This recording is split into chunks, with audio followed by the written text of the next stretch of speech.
Hi everyone, how are you all doing? Today we are going to start with the chapter cell cycle and cell division. And before starting the chapter, let's say this beautiful GIF. ये GIF हमें show करना चाहती है कि एक जो particular cell है, see this is the first cell, ठीक है, और इस सेल ने कैसे डिवीजन करी और ये दो सेल्स में डिवाइड हो गया, यानी कि यहाँ पर क्या हुआ, सेल डिवीजन, और यू कैन से यहाँ पर हुआ cell reproduction. Yes, both are correct things, ठीक है. कुछ भी आप इसके बारे में कह सकते हो कि या आप ये भी कह सकते हो कि सेल डिवीजन हुआ या फिर cell reproduction. Okay, done. So let's start with the chapter. So this is chapter number 10, cell cycle and cell division, lecture number 1. Okay, so today our learning objective of the class is cellular division. आज हम क्या करेंगे, cellular division को start. आज के lecture में हम cellular division यानी कि जो हम माइटोसिस स्टार्ट करेंगे, हम इंट्रोडक्शन लेंगे कि आखिर सेल साइकिल, सेल डिवीज़न ये सब होता क्यों है, हम उसको स्टार्ट करेंगे. एंड अपकमिंग 3 to 4 लेक्चर्स में we will complete this topic as well. Okay, so before starting this amazing chapter, this is very amazing chapter guys, believe me, this is so interesting. ठीक है, सो इस chapter को start करने से पहले हम ये देख लेते हैं कि जो सेल डिवीजन है, सेल साइकिल है, इसकी ज़रूरत क्यों है. सबसे ज़्यादा मेन इम्पॉर्टेंट पॉइंट, जब दो सेल्स की जो है फर्टिलाइजेशन होती है, यानी कि ओवा और जब स्पर्म की जो है फर्टिलाइजेशन होती है, तो वहाँ से किसकी फॉर्मेशन होती है, जाइगोट की. एंड जाइगोट के बाद जब जाइगोट के अंदर क्लीवेज होती है, उसके बाद माइटोसिस होती है, उससे फिर हम इतने बड़े इंसान बन जाते हैं, right. So important thing is zygote. Okay, so zygote से क्या हुआ, फर्दर जो है सेल की डिवीजन हुई, सेल ने रिप्रोडक्शन करी, फिर बने एम्ब्रियो, और फिर उस एम्ब्रियो में जब फर्दर डिवीजन हुई, so that became foetus. And उसके बाद अगेन प्रोसेस यही चलता रहेगा सेल्यूलर डिवीजन का, सेल साइकिल रिपीट होती रहेगी. उससे बन गए infant and the child, then the you can say the teenager, adult, old age. This all is a cycle. Okay, so this is the process.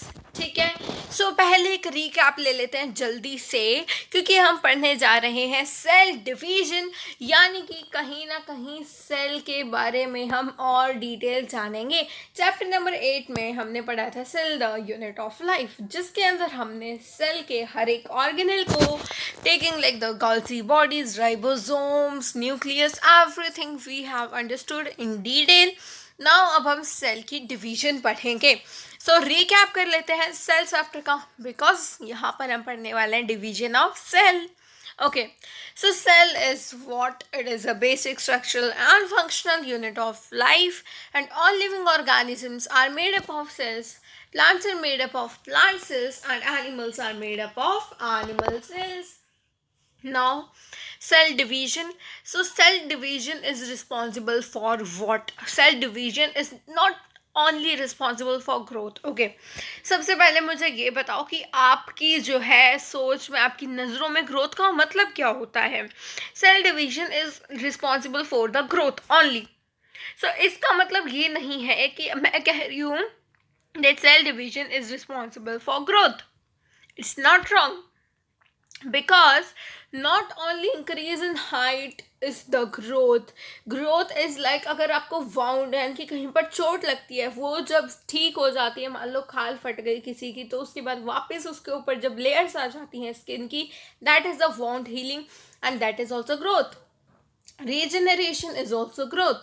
Development, these all are termed as growth. So cell division is responsible for wound healing, regeneration and growth and development.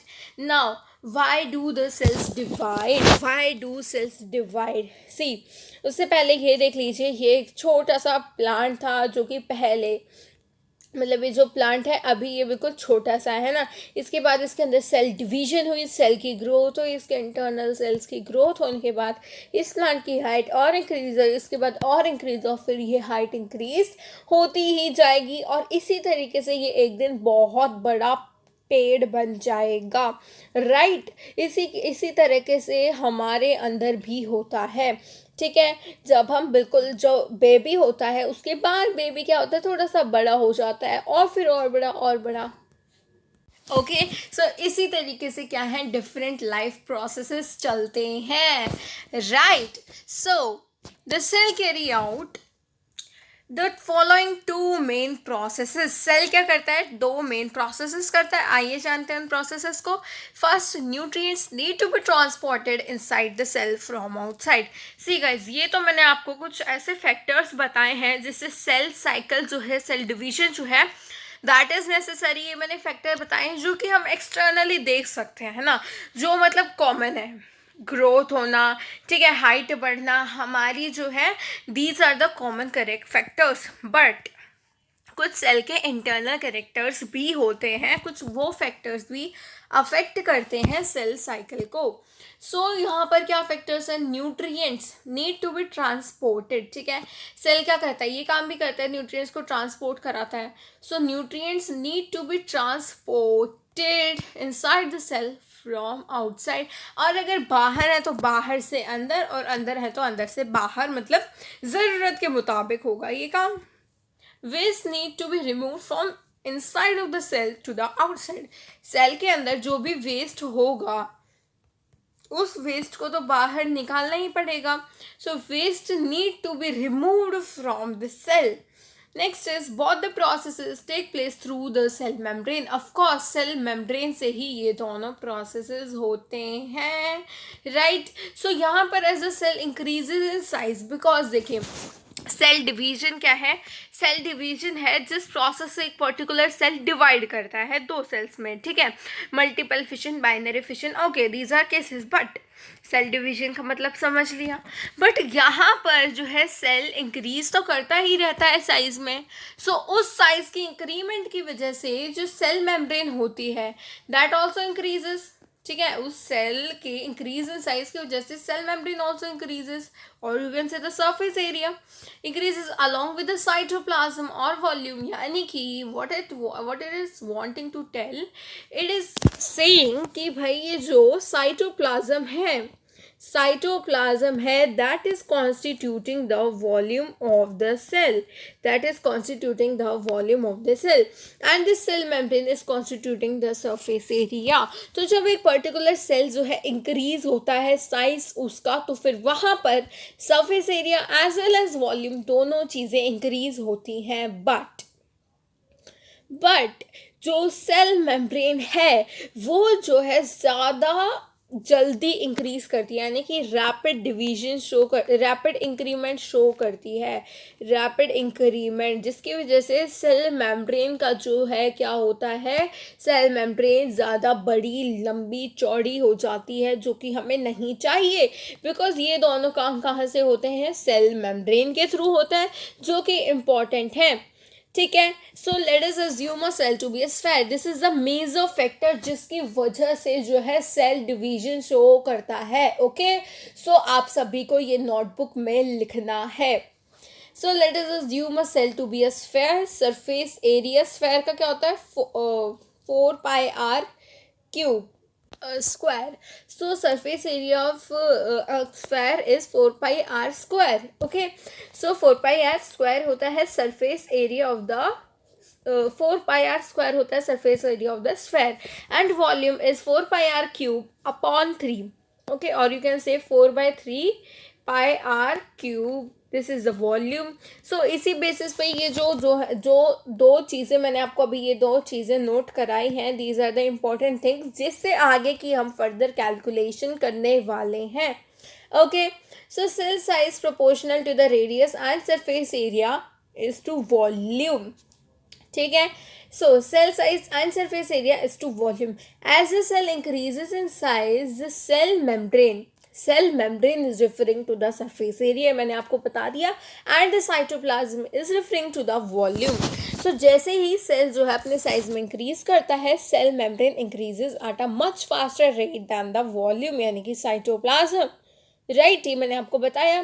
सो इसी वजह से as a result, as a cell increases in size, cell membrane available, देखिए जितनी ज़्यादा पतली जो है cell membrane होगी उतनी ही आसानी होगी चीज़ें बाहर से अंदर और अंदर से बाहर ट्रांसपोर्ट करने में.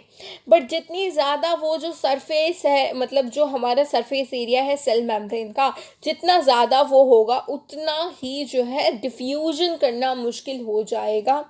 ठीक है. So in larger cells the inner part of the cell might start to starve करना. हो सकता है कि लार्जर सेल्स में, बड़े बड़े सेल्स में क्या हो जाए कि जो इनर पार्ट्स है वो स्टार्व करना स्टार्ट हो जाए due to low diffusion rate of nutrients. Okay.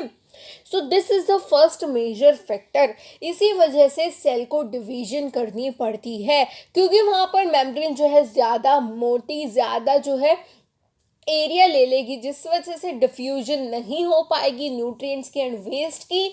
तो यहाँ पर सेल डिवाइड हो जाते हैं फर्दर टू पार्ट्स में. सो this is the thing you can see देखिए दिस इज अ सेल. ठीक है, यहाँ तक ओके इट इज़. देखिए ये क्या है, पूरा साइटोप्लाज्म, ये है आपका सेल और यहाँ पे ये है न्यूक्लियस आपके पास. बट जितना ज़्यादा सेल बड़ा होगा ना, न्यूक्लियस साइटोप्लाज्म की रेंज जो है छोटी होती जाएगी, उसकी जो है सेल मेम्ब्रेन इंक्रीज करती जाएगी ज़्यादा रैपिडली. ठीक है.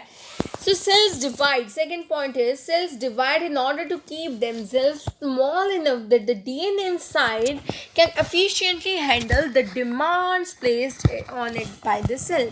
देखिए डीएनए क्या करता है, DNA is nucleus, DNA is like the control centre. ठीक है, न्यूक्लियस क्या होता है, एक तरह से हेड होता है पूरे सेल का, उसी को चीज़ें लाइक कंट्रोल करनी होती हैं, है ना.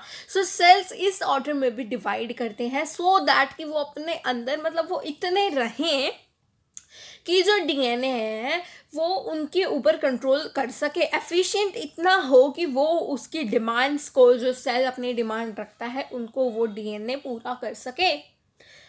A cell undergoes the following steps. First, the birth and the reproduction.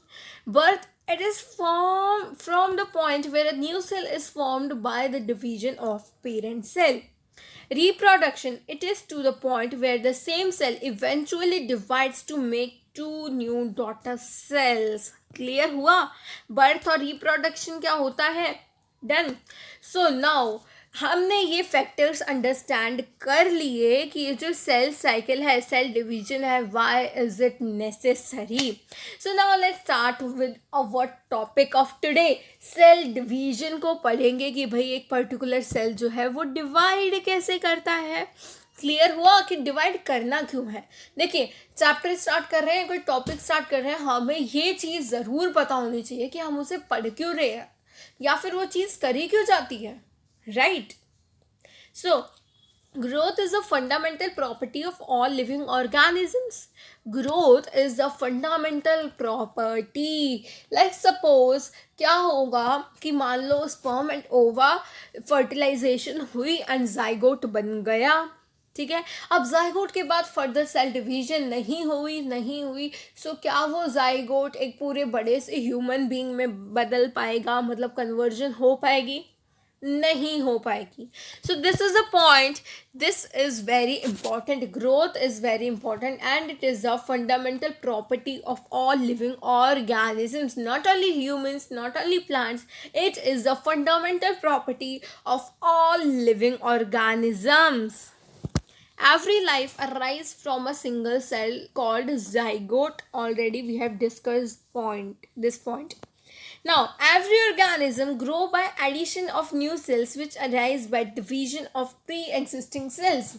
Guys, जो मैंने आपको पहला GIF दिखाया था अपनी क्लास स्टार्ट करते ही, वहाँ पर भी क्या शो हो रखा था कि एक सेल है एंड इसने फर्दर डिवाइड किया, मतलब इसने जो है सेल यही रहा बट ये दो में डिवाइड हो गया. So this is what it is the division of, मतलब क्या है, new cells from pre existing cells. ओमनी सेल्यूला ई सेल्यूला, जो कि हमको रुडोल्फ वर्चो ने बताया था. राइट. सेल डिवीजन और cell reproduction maintains the continuity of life. Cell division is defined as a process in which a single parent cell divides into two daughter cell. This is the simple definition. आज मैं आपको ना 3-4 definition तो बता ही दूंगी cell division की. सभी simple होने वाली है, इजी पीसी होने वाली है. जो याद रखना चाहो, जिससे आप रिलेट कर सको अपनी चीज़ों को, जो मतलब आपने जो पॉइंट्स अंडरस्टैंड करे हैं उसको याद कर लेना. Right. So cell division is what? It is a fundamental feature of animals. Cell division, animals ही नहीं, यहाँ पर लिखना चाहिए आपको all living organisms, because ये किस में होती है? Plants में भी होती है, monorems में भी होती है, not only animals, right? So it is a fundamental feature of all living organisms. During the phase of cell division, the cell undergoes various phases which are sequential. So this process, ठीक है, this whole process is termed as the cell cycle. ठीक है. Now cell cycle is a period between the formation of new daughter cells and their further division. This is next definition. So आप जो भी याद रखना चाहो रख लेना. Now एक फ्लो चार्ट देख लेते हैं हम सेल साइकिल सेल डिवीजन का. See guys, see here, cell division को फर्दर 2 पार्ट्स में हमने जो है डिवाइड कर दिया. पहला पार्ट है preparatory phase and second is the M phase which is showing the actual division. So guys, इसको स्टार्ट करने से पहले अपनी नीट एग्ज़ाम की जर्नी सोच लो. अब से ही शुरू कर दिया अपने जर्नी. ठीक है. हमने क्या किया, हमारी ये जर्नी होने वाली है 2 साल की. ठीक है. या फिर हमें नहीं, किसी और बच्चे को, अपने आप को नहीं, किसी बच्चे को देखो जिसने नीट क्लियर कर लिया. Let's suppose that guy. Okay. So क्या है वहाँ पर कि उस बच्चे ने नीट क्लियर करा, बट उससे पहले क्या हुआ, उसने 2 साल प्रिपरेशन करी. सो नीट प्रिपरेशन कितने साल करी उसने? 2 साल. एंड एग्ज़ाम टाइम जितने में उसको सारा 2 साल की मेहनत जो है लिखनी थी, बतानी थी, एक्चुअल में जो काम करना है वो टाइम कितना है? 3 आवर्स का. ठीक है. सो इसमें 2 ईयर्स में और 3 आवर्स में तो गाइज बहुत ज़्यादा डिफरेंस हो गया. Right. So this is the thing कि जो प्रिपरेटरी फेस होता है वो होता है ज़्यादा टाइम का. 95% ऑफ द टाइम कौन कॉन्स्टिट्यूट करता है? अपना preparatory phase. And actual division M phase जो होता है वो बचा हुआ 5% टाइम कंज्यूम करता है ना. एक्चुअल में जो काम करना है वो क्या है? कम टाइम कंज्यूम करता है, बिकॉज उसकी प्रिपरेशन अच्छे से होगी. सो वो काम ऑफकोर्स जल्दी हो जाएगा. नाउ जो इंटरफेस है, यानी कि जो प्रिपरेटरी फेस है, उसमें क्या होता है? उसमें होता है synthesis of DNA, RNA and proteins. Now synthesis of DNA, RNA, proteins. एक पर्टिकुलर सेल में डीएनए होगा, आरएनए, प्रोटीन से ही फर्दर जो है, जो ऑर्गेनेलीज, हम डिफरेंट काइंड ऑफ ऑर्गेनेलीज देख पाते हैं, they are formed of proteins, lipids. These things are what, ठीक है, these are the what the basic things जिससे फर्दर ऑर्गेनेलीज बनने हैं. सो इस फेज में सिंथेसिस होता है डीएनए, आरएनए और प्रोटीन्स का. ठीक है. और क्या होती है? Duplication of cell organelles. Okay. Now starting with the M phase is further divided into karyokinesis and cytokinesis. Karyokinesis is what? Karyokinesis is the division of nucleus, and cytokinesis is the division of cytoplasm. Okay guys, so this is the flow chart I want to show you before starting our chapter main points. यानी कि mitosis start करने से पहले, because chapter तो हमने start कर ही दिया, introduction ले ली, अब हम सेल साइकिल पढ़ेंगे, है ना. सो माइटोसिस पढ़ने वाले हैं. सो इससे पहले स्लाइड से देख लीजिए. सेल डिवीजन ये हमने पढ़ लिया. सेल साइकिल क्या है? Newly formed cell then undergoes growth. All these processes, that is cell growth, DNA replication and cell division, occur in an orderly and cyclic manner known as cell cycle. So this is the best definition till now. Okay, so this is a beautiful picture which is showing you how a cell divides. This is a cell. इसमें क्या हो रही है, अंदर के जो organelles हैं वो डुप्लीकेट कर रहे हैं, सेल का साइटोप्लाज्म डुप्लीकेट कर रहा है, ठीक है. डुप्लीकेशन और इंक्रीज हुई, लेंथ भी इंक्रीज हुई, यहाँ पर एक तरह से ये फर्रों की फॉर्मेशन हो रही है और धीरे धीरे सेल्स डिवाइड भी कर गए. बन गया एक cell into two cell. This is a cell division. Okay, so the cell cycle consists of two basic phases, interphase and phase, which is also known as the mitotic phase. In human cells, approximately cell divides once in every 24 hours, in which interphase takes 23 hours and M phase takes 1 to 2 hours. ठीक है, ये तो हो गया एक human cell का. अगर मैं यहाँ पर यीस्ट की बात करूँ तो यीस्ट टोटल लेता है 90 मिनट्स. ठीक है, 90 मिनट्स सेल डिवीजन जो होती है और 90 मिनट्स में उसकी पूरी हो जाती है सेल साइकिल उसकी. ठीक है, यानी कि 1.5 घंटे में ही उसका जो है पूरा सेल डिवाइड कर देता है. Now coming back again, human cells में कितना टाइम लेता है 24 आवर्स का, जिसमें से कि इंटरफेस देख पा रहे हो कितना लंबा है 23 आवर्स का, as compare to the 1 hour, यानी कि माई एम फेज का 1 आवर, उसका कंपैरिजन ले तो 23 hours is very long duration guys, right. So interface जो है ज़्यादा टाइम लेता है. ये भी देख लीजिए, eukaryote replicating cycle times are for cycle growing in culture. See this G1 phase, यानी कि जो फर्स्ट फेस है ये कितना टाइम ले रहा है 6 to 12 hours. DNA is equals to 2n. DNA के बारे में मैं बताऊंगी, इस में आपको कंफ्यूज अभी नहीं होना है. ठीक है, टाइम देख लीजिए बस. यहाँ पे स्टिमुलस होता है G0 फेज का, ये भी हम बातें अभी करेंगे. G0 resting phase, G1 growth and metabolism, S is the DNA replication, G2 is the growth of structural elements and M is the mitosis. This is like the overview of whole cell division of mitosis में. ठीक है, ये points हैं जो कि एक summary points हैं. ठीक है, सो G1 कितना टाइम ले रहा है देख लिया, S कितना ले रहा है 6 to 8 आवर्स का, G2 लेता है 3 to 4 आवर्स का time. Okay done. Now interface, starting with the interface, because मैंने बताया कि जो सेल डिवीजन है वो फर्दर 2 पार्ट्स में डिवाइडेड है, interface and M phase. So interface पहले स्टार्ट कर देते हैं. And guys, why I'm repeating one thing a lot of times from the diagrams, from the handwritten notes or from the slides, because ये चीज़ें मैं जितनी बार repeat करूँगी और आप जितनी बार सुनोगे उतना ही आपको जल्दी लर्न होगा. I want कि आपको जो चैप्टर में पढ़ा रही हूँ, जो चीज़ मैं आपको आज बताना चाहती हूँ, वो आपको पूरी लेक्चर में ही लर्न हो जाए. Okay, so interface helps the cell perform certain tasks that have to be completed before the division. Of course, हम मान लो कि कहीं पर फंक्शन होता है ना, फंक्शन करते हैं तो डायरेक्ट फंक्शन तो कर नहीं देते. ठीक है, उसकी पहले प्रिपरेशन करते हैं. ठीक है, हम जैसे डांस का स्टेज सेट करते हैं, मतलब हम डीजे तैयार करते हैं, स्टेज सेट करते हैं, फिर मेंबर्स को इन्फॉर्म करते हैं कि इस दिन फंक्शन है, इस टाइम में आ जाना, खुद घर की तैयारियां करते हैं, सफाइयाँ करते हैं, यानी कि these all constitute the interface, जिसमें कि हमें वो टास्क करने हैं जो कि एक्चुअल डिवीजन यानी कि फंक्शन से पहले कंप्लीट हमें करने पड़ेंगे. DNA replication, growth, cytoplasm increment, this all is done in interface. Clear guys? So interface में क्या होता है, growth in sites. This is to make sure that there is enough material in terms of organelles, membrane and cytoplasm for each daughter cell. Copy genetic material यानी कि DNA की replication.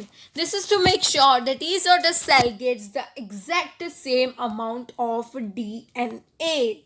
So see guys, this is a G1 phase जिसमें कि एक cell mature होता है, DNA copy होता है. इस फेज में G2 फेज में क्योंकि आगे आने वाला है M फेज, तो यहाँ पर क्या है, सेल प्रिपेयर करता है डिवीजन के लिए. एंड ये इसी तरीके से साइक्लिक मैनर में ही हमेशा जो है सेल डिवीजन होगी. ऐसा नहीं है कि G2 फेज पहले आ गया, G1 बाद में आ रहा है, S फेज यहाँ गया, ये यहाँ गया, नहीं, ऐसा नहीं होगा.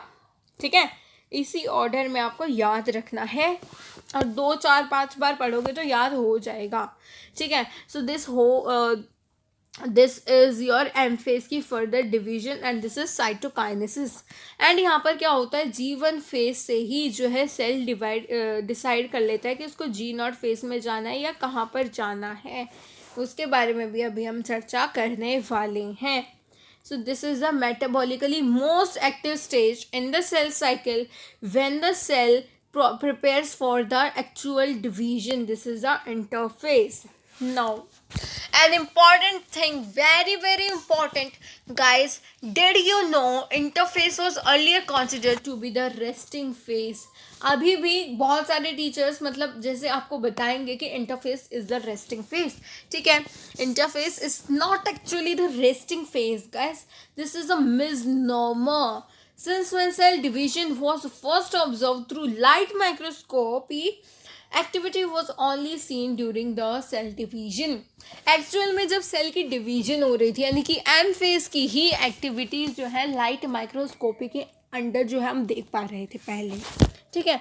बट हमारी जैसे जैसे इम्प्रूवमेंट हुई माइक्रोस्कोपी में, जितनी ज़्यादा टेक्नोलॉजी बढ़ी, उतना ही हम ध्यान से सेल साइकिल डिवीजन को जब हम ऑब्जर्व करते हैं, जब हमें पता लगा कि interface is not actually the resting phase, okay. However, the cell is very active during interphase. This activity is not seen through the light microscope. Then, guys, now the preparation phase for the cell division takes around 95% of the time.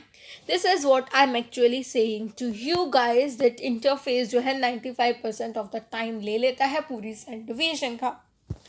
Now the interphase is further consists of three phases: G1 phase, S phase and G2 phase. G1 phase क्या होता है? Growth 1 या growth phase, which is also known as the gap 1 phase. S phase is synthesis phase and G2 is the gap 2 phase. Now let's see G1 phase में क्या होता है. It corresponds to the interval between mitosis and initiation of replication of DNA. ठीक है, क्या होता है ये इंटरवल बिटवीन, देखिए क्या होता है, एम फेस होगा, एम फेस डायरेक्ट हम एम लिख देते हैं, पूरा एम फेस नहीं लिखते, एम, ठीक है। और क्या होता है फिर बीच में इंटरफेस होता है, फिर माइटोटिक फेस आता है, जैसे सेल डिवीजन होती है तो यहाँ पे क्या होता है, पहले इंटरफेस होगा एक फर्स्ट सेल की, उसी सेल की अगर हम बात करें तो क्या होगा, पहले इंटरफेस होगा, फिर वो एम फेस में जाएगा, फिर क्या हो रहा है, एम फेस पे बात खत्म हो रही है, बट फिर से जब डिवीजन करता है तो क्या होता है, एम फेस से फिर से आई यानी कि इंटरफेस में जाता है।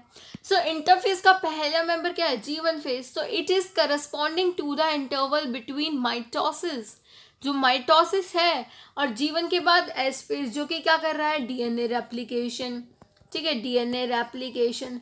So this is the point that it is corresponding to the interval between M phase and initiation of replication of DNA. Simple. The nucleus grows in size and it is typically the longest phase of the cycle and also the most variable in length among different kind cell types. See guys, मैंने आपको जब ये timings बताए थे कि ये कितने time का होता है, ये कितने का, S phase है ranging from 6 to 8 hours and this G1 phase is ranging from 6 to 12 hours. So this is the point, it is the longest phase, okay, it is the longest phase. This is the thing which you should remember, ठीक है। So G1 phase clear हुआ, done. Now the cells that are more differentiated, see guys, this is an important concept, ये पूरा एक important concept है जो मैं आपको इस slide में देने वाली हूँ। Cells that are more differentiated. Okay, before this I want to say, जिस बच्चे को मेरी स्पीड कम लग रही है वो YouTube पे जाकर जो इस तरीके का जो यहाँ पर YouTube पे सिंबल होता है ना, उस पर क्लिक कर कर मेरी स्पीड को इंक्रीज कर सकता है। एंड जिस बच्चे को मेरी स्पीड जो है लग रहा है कि I am telling you the things very very fast, वो इस स्पीड को कम भी कर सकते हैं। Okay guys, so the speed totally depends on you, your understanding level, okay. So cells that are more differentiated, like your heart cells, may withdraw from the cyclic in G1 and enter a quiescent stage called G0. It is G0. ठीक है, ये क्या है, जी not. Done. सो जो guys मतलब जो cells होते हैं that they are more differentiated, जिस काइंड के सेल्स ज़्यादा डिफ्रेंशिएटेड होते हैं, let's suppose your heart cells, your neurons, your muscle cells, these do not enter in the cell cycle. ये कभी भी ना जैसे सेल साइकिल में जाते ही नहीं है, इनको डिवीजन ही नहीं करनी। एक बार जितने सेल्स आ गए उतने ही रहते हैं, उसके बाद इंक्रीमेंट भी नहीं होता इन सेल्स का। सो जी नॉट फेस कैसा फेस है, cell are unable to re-enter the cell cycle, example muscle and nerve cells. These are said to be terminally differentiated cells. ठीक है, इन सेल्स के लिए टर्म यूज करी गई है टर्मिनली डिफरेंशिएटेड, बट हाँ हर एक सेल ऐसा नहीं है जो कभी भी वापस नहीं आता। Okay, so other cells in G naught, nerve cell, muscle cell की बात कर ली हमने। अब दूसरे सेल की बात करें जो कि जी नॉड में, लाइक हेपेटोसाइट्स यानी कि जो लिवर सेल्स हैं, fibroblast, clotting factor, can re enter the cell cycle in response to growth factors following an injury और वाउंड। देन सो ये हो गया जी नॉट फेस की भाई जो जी नॉट फेस है वो क्या है, या तो टर्मिनली डिफरेंशिएटेड हो सकता है किन सेल्स में, या फिर वो ऐसा हो सकता है कि वो री एंटर कर सकें। ठीक है, और फिर मैं नेक्स्ट लेक्चर में, अभी तो मैं आपको G1 face, S1 S phase and G2 face के बारे में बताऊंगी इस लेक्चर में। नेक्स्ट लेक्चर में जब मैं आपको M फेस बताऊंगी ना, जब मैं आपको ये भी बताऊंगी कि जो सेल्स होते हैं, ठीक है, मतलब सेल जो है डिवीजन शो करते टाइम ऐसा नहीं है कि वहाँ पर चेक पॉइंट्स नहीं होते, उस सेल की लगातार चेकिंग चलती रहती है, बिकॉज थोड़ी सी भी गलती, कहीं पर भी थोड़ी सी भी गलती बहुत बड़ा अंजाम दे सकती है गाइस, ज़्यादा दिक्कत यहाँ पर हो सकती है, इसीलिए चेक पॉइंट्स होते हैं हमेशा। So let's start with the synthesis phase. यहाँ पर क्या होता है, genetic material in most of the organism is present as DNA and nucleus. DNA is the blueprint of life. The DNA of a given cell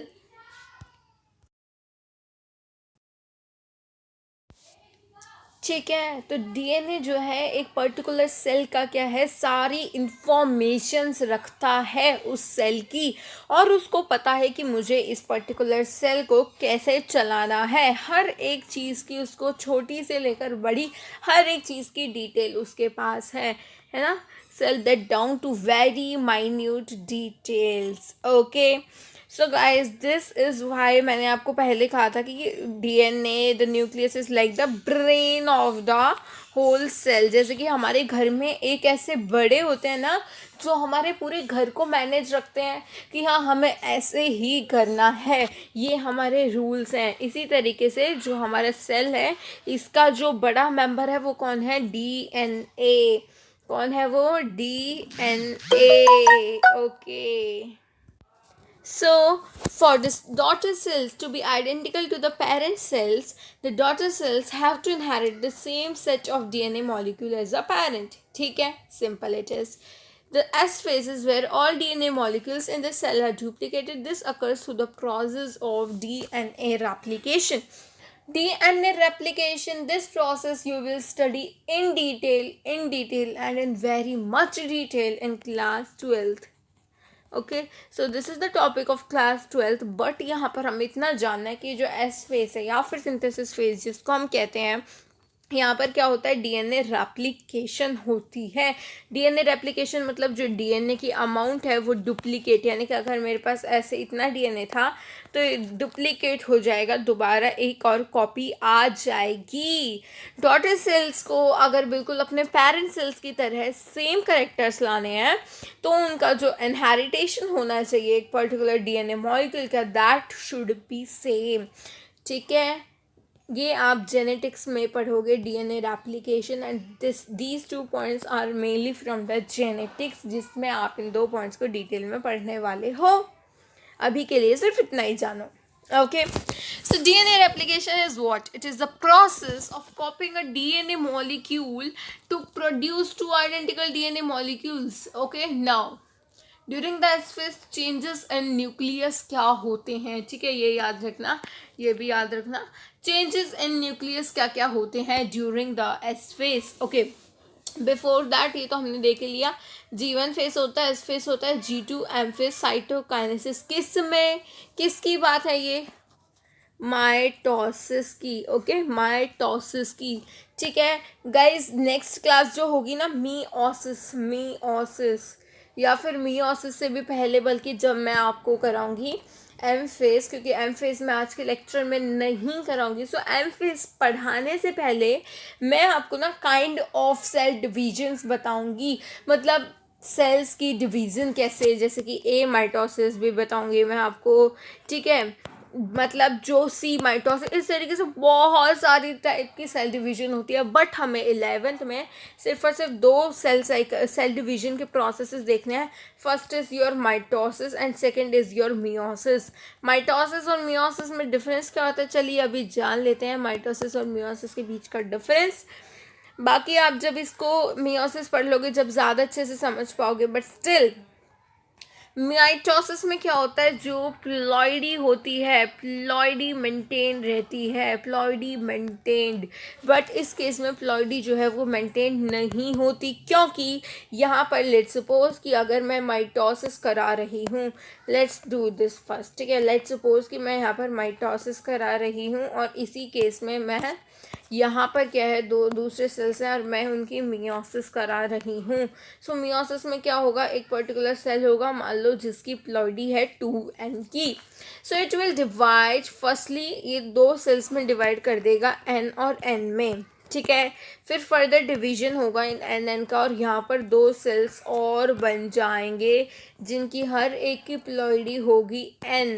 okay, इसी तरीके से mitosis में क्या होगा, देखिए यहाँ पर मियोसिस में क्या हो रहा है, 4 haploid cells are forming, 4 haploid cells are forming.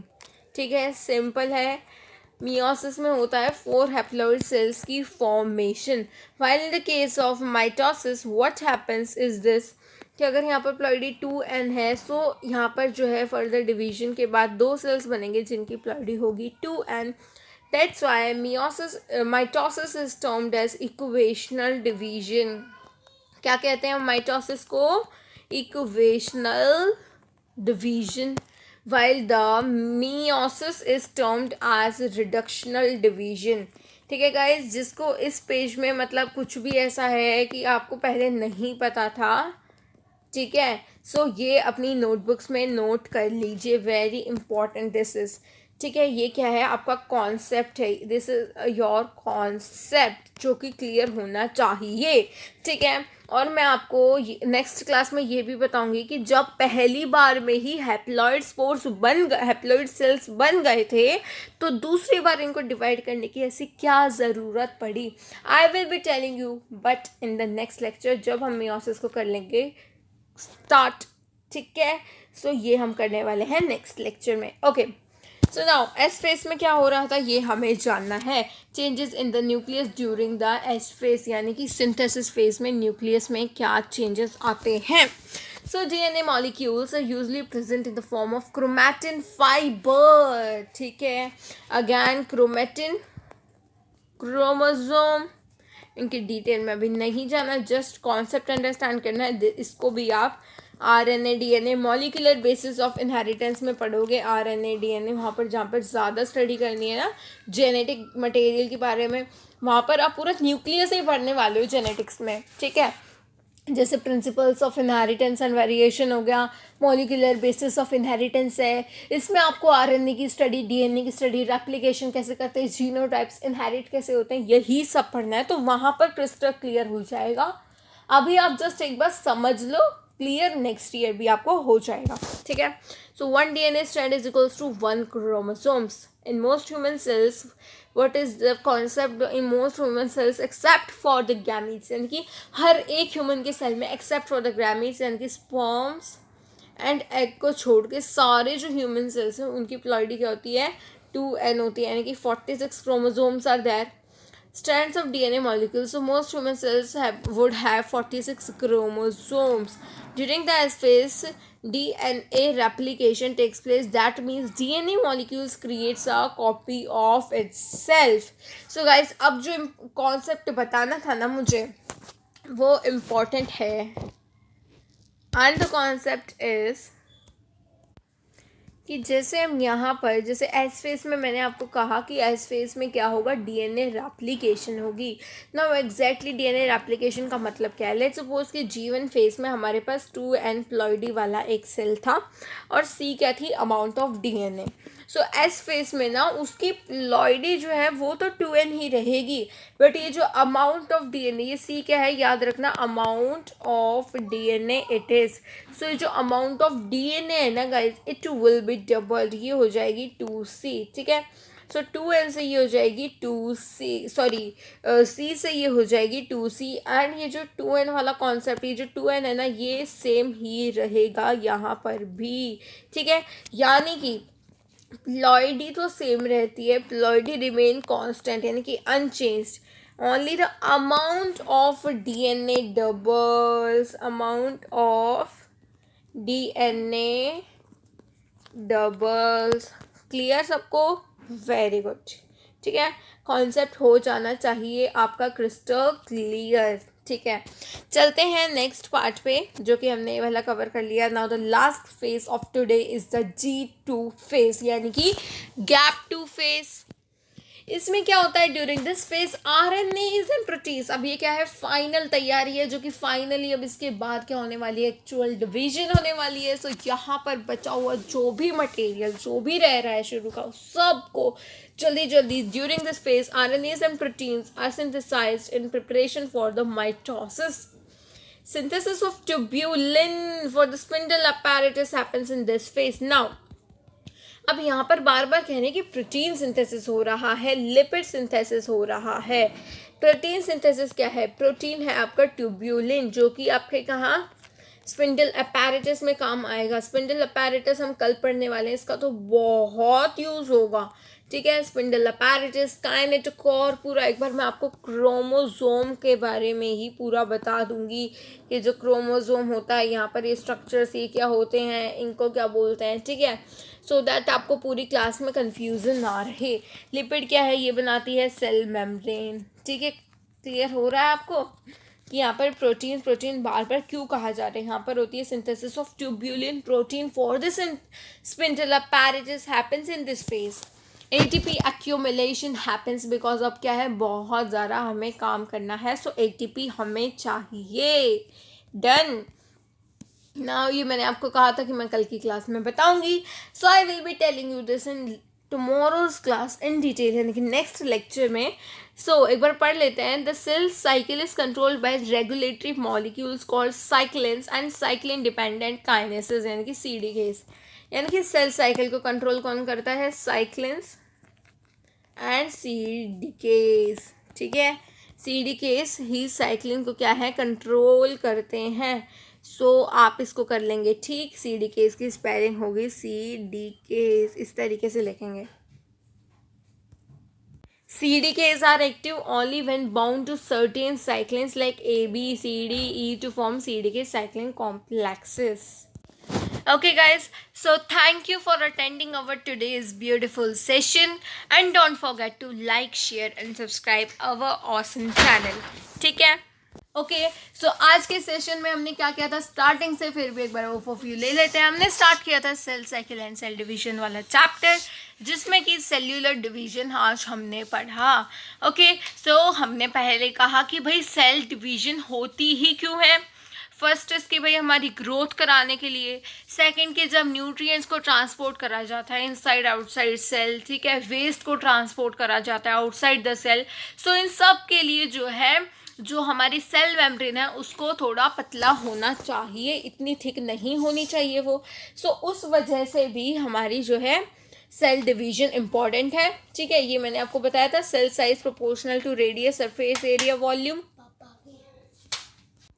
Okay, so यहाँ पर हमने स्टार्ट करा cell division, karyokinesis, preparatory phase, यानी कि 2 पार्ट में हमने फर्दर डिवाइड करा और हर एक पार्ट को बहुत ही डिटेल में हमने अंडरस्टैंड करा। Okay, so bye bye and thank you for attending today's session.